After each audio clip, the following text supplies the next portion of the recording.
Respiration. ठीक है, अब हम पढ़ने जा रहे हैं रिस्पायरेशन। रिस्पायरेशन में कैसे प्रोसेस होती है, कैसे हम सांस को अंदर लेते हैं, एयर अंदर जाती है, एयर के साथ में ऑक्सीजन भी चला जाता है, और बाद में हम सांस को बाहर निकालते हैं और हमारी कार्बन डाइऑक्साइड बाहर निकल जाती है। ठीक, तो इस प्रोसेस को हम कैसे होता है ये हम देखेंगे। सबसे पहले मैं आपको बता दूं, नाक, नोज, नोज से हम लोग सांस को अंदर लेंगे। ठीक है, एयर के साथ में ऑक्सीजन अंदर चली जाएगी। ये मेरे नॉस्ट्रिल है, यहीं से नॉस्ट्रिल यहाँ से अंदर जाएगा। ठीक है, नोज के आगे वाले पार्ट में नॉस्ट्रिल भी बोलते हैं। नॉस्ट्रिल से हमारी जो एयर है जिसमें ऑक्सीजन है वो अंदर जाएगी इस पाइप के द्वारा। जो पाइप है ये ब्रांच लाइक स्ट्रक्चर होता है, अंदर से खोखली होती है, इसमें एयर अंदर जाएगी। ठीक है, यहाँ पर कार्टिलेज है, उसी से का होता है कार्टिलेज। कार्टिलेज से होते हुए हमारी एयर यहाँ पर आएगी, एयर में ऑक्सीजन रहेगा, ये एयर हमारी यहाँ पर आएगी और डिस्ट्रीब्यूट हो जाएगी, ब्रेकडाउन हो जाएगा हमारा जो ट्रेकिया, इस पार्ट को हम ट्रेकिया बोलते हैं, ये हमारा ब्रेकडाउन हो जाएगा 2 पार्ट में।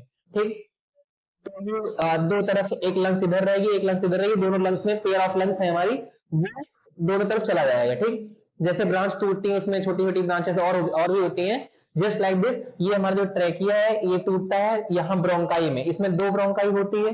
ब्रोंकाई के बाद में क्या होता है, जो ब्रोंकाई होता है वो टूटता है, जाता है। ठीक, तो ब्रोंक्यूल्स यहाँ छोटे छोटे ब्रोंक्यूल्स में टूट जाता है। जो ब्रोंक्यूल्स होता है उसके लास्ट एंड पे सैक लाइक स्ट्रक्चर होता है एल्वियोली का, है ना। जो ये पिंक कलर का आप देख रहे हैं सैक लाइक स्ट्रक्चर है, किसका, एल्वियोली का ये स्ट्रक्चर है। इस एल्वियोली में क्या होता है, इसी एल्वियोली में जब हम ऑक्सीजन लेते हैं अंदर एयर के साथ में, ऑक्सीजन जो कलेक्ट होकर इसी में आ जाती है। ठीक, सैक लाइक स्ट्रक्चर आपको जो एल्वियोली है इसी में आकर मतलब रुक जाती है ऑक्सीजन, अब रुकी रहती है। जब हमारा ब्लड यहाँ पर आता है, ठीक है, ब्लड में हीमोग्लोबिन होती है, हीमोग्लोबिन जो है कार्बन डाइऑक्साइड लेकर आती है पूरी बॉडी से, मतलब पूरी बॉडी से कार्बन डाइऑक्साइड लेकर आती है। ठीक, जब कार्बन डाइऑक्साइड लेकर आती है यहाँ से वो ऑक्सीजन ले लेती है, एक्सचेंज कर लेती है। जो हीमोग्लोबिन होती है उसका काम ये है कि एक्सचेंज कर लेना, कार्बन डाइऑक्साइड क्या कर देना, दे देना यहाँ पे अल्वेओली को, और ऑक्सीजन ले लेना, जो ऑक्सीजन हम लोग लिए रहते हैं। ठीक, तो यहाँ पे हम लोग जब क्या करते हैं, ऑक्सीजन को ये ले लेती है हीमोग्लोबिन, और हीमोग्लोबिन लेने के बाद में इसको पूरी बॉडी में सर्कुलेट करा देती है। आर गेटिंग माय पॉइंट, पूरी बॉडी में सर्कुलेट करा देती है। तो ये तो हो गया हम जब लेते हैं एयर को अंदर, है ना, इस प्रोसेस को इनहेलेशन बोलते हैं, है ना। ये ब्रीथिंग है, ब्रीथिंग जो हो रही है इसको बोलते हैं इनहेलेशन। यहाँ पे एयर को हम लोग अंदर ले रहे हैं, एयर के साथ में ऑक्सीजन भी अंदर चली जा रही है। ठीक है, इस प्रोसेस को होने के लिए मेन रिस्पॉन्सिबिलिटी यहाँ पे डायफ्राम की भी है, ये 70% रिस्पॉन्सिबल होता है। बिकॉज कि जो हमारा लंग्स है ये इतना ज्यादा स्ट्रॉन्ग नहीं है कि केवल लंग्स ही जो है हमारी पूरी रेस्पिरेशन करा देगा, है ना, पूरा लंग्स ही हमारे रेस्पिरेशन नहीं करा सकता है, बिकॉज ये इतना ज्यादा स्ट्रॉन्ग नहीं होता है। जो डायफ्राम होता है वो 70% परफॉर्म करता है रेस्पिरेशन होने में। ठीक, तो ये डायफ्राम कैसे रोल प्ले करता है, तो डायफ्राम जब हम सांस को अंदर खींचते हैं तो डायफ्राम नीचे हो जाता है ना।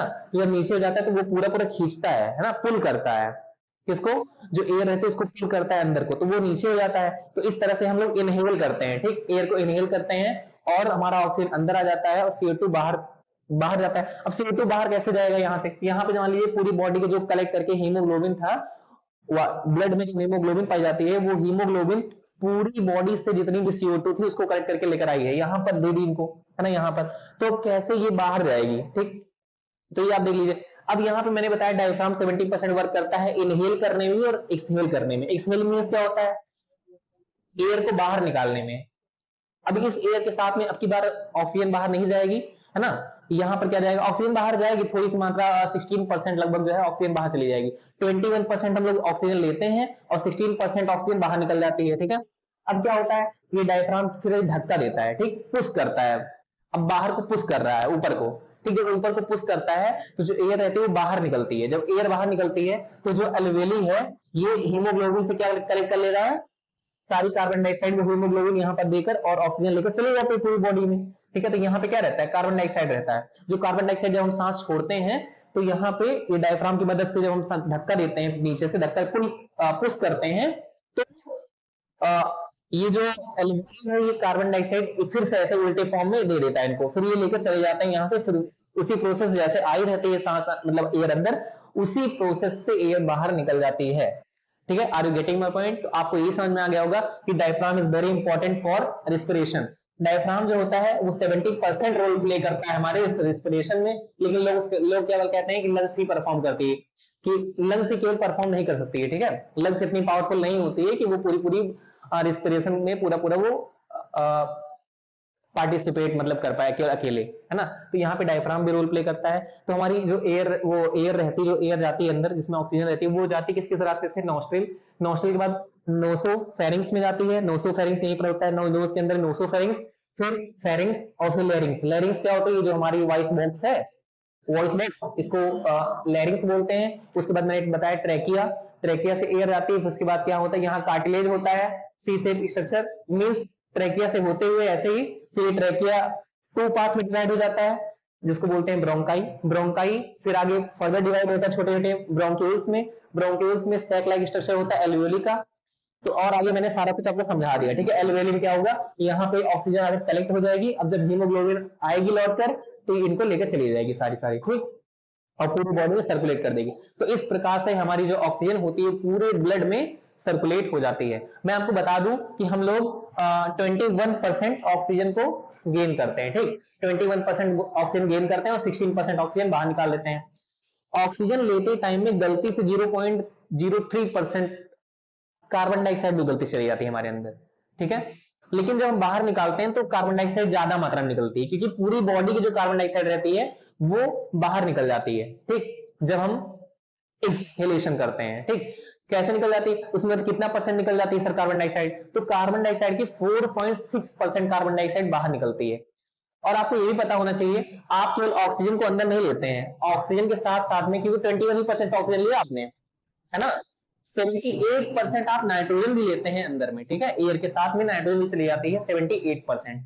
लेकिन जो 78% नाइट्रोजन जाती है, उतनी ही पूरी पूरी 78% नाइट्रोजन बाहर भी निकल जाती है। तो ये था आपका पूरा प्रोसेस कैसे होता है रिस्पिरेशन, और आपको ये समझ में आ गया होगा। इसमें मैं एक चीज आपको और बता दूं, ऐड कर दूं इसमें, कि जो डायफ्राम होता है, ये जो प्रेग्नेंट वुमेन्स होती हैं, तो उनका जो डायफ्राम होता है उसको जगह नहीं मिल पाती है, बिकॉज जो उनका यूटिरस होता है वो यहाँ पे रहता है ना, वो फिल रहता है।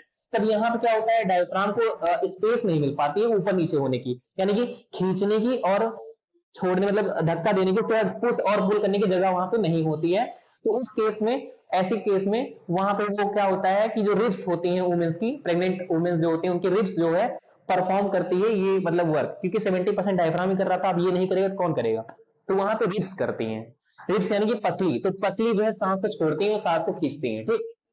Are you getting my point, तो आपको ये पॉइंट पूरा पूरा समझ में आ गया होगा आपको। आप तो एक चीज और जान लीजिए आप लोग, इसमें आपको मैं ये बता दूं आपको हिचकी क्यों आती है। हिचकी को बोलते हैं हिकअप, है ना, वो एपिग्लोटिस की वजह से आती है, एपिग्लोटिस, है ना। एपिग्लोटिस क्या होता है सर, एपिग्लोटिस जो होता है, हम लोग जब फूड जिस तरफ से मतलब फूड खाते हैं उसी तरफ से एयर भी आती है। अब यहाँ पे फर्दर डिवाइड हो जाती है, दो रास्ता हो जाता है, एक तरफ हम लोग की एयर चली जाती है ना, एयर, और एक तरफ चली जाती है फूड, हमारा फूड, फूड हमारा एक जेट में चला जाता है, और एयर के लिए रास्ता दूसरा है, वो बदल जाता है रास्ता अपना, ठीक। जब यही गलती होती है कि मतलब फूड वाले में एयर गलती चली जाए, या फिर एयर वाले फूड वाले में हल्का एयर वाले में हल्का सा फूड चला जाता है, इसी वजह से हिचकी आती है। तो ये होता क्यों है, कभी कभी हम लोग का दिमाग जो है कहीं और रहता है, ठीक, कुछ और सोचते रहते हैं, आप समझ सकते होंगे ना, कुछ और सोचते रहते हैं। जब सोचते हैं हम कुछ और, तब हमारा दिमाग मतलब जो हमारा ब्रेन है वो इसको मेंटेन नहीं कर पाता। एपिग्लोटिस जो होता है उसको कंट्रोल कौन करता है, ब्रेन करता है। तो ब्रेन सही से कंट्रोल नहीं कर पाता, बता नहीं पाता सही से तुमको किधर जाना है, ये एज ए पुलिस वर्क करता है एपिग्लोटिस, ठीक, कि जैसे उसको मतलब इंस्ट्रक्शन मिलेंगे वैसे वो वर्क करेगा। अब ब्रेन सही से इंस्ट्रक्शन दे ही नहीं पा रहा, उसका दिमाग तो कहीं और है, कुछ सोच रहा है वो, है ना। जब वो चला गया तो वही आती है हिचकी हम लोग को, और हम लोग कहते हैं हम लोगों को याद कर रहा है। उल्टा हम लोग कहते हैं ना, हम लोग क्या कहते हैं उल्टा, हम लोग को कोई याद नहीं कर रहा होता, हम लोग किसी को याद करते रहते हैं, है ना। तभी तो दिमाग हम लोग का कहीं और रहता है, हमारा दिमाग कहीं और रहता है, तो क्या होता है, हिचकी आती है हम लोग को, ठीक है। हिचकी को बोलते हैं हिकअप, और ये जो एपिग्लोटिस है, ये epiglottis as a police work करता है यहाँ पे, ठीक है। मींस जो फूड का रास्ता है और एयर का रास्ता दोनों सेम है, बाद में डिवीजन होता है, और वहां बीच में epiglottis as a police work करता है। Are you getting my point, आपको बहुत अच्छे से समझ में आया होगा रिस्पिरेशन कैसे होता है।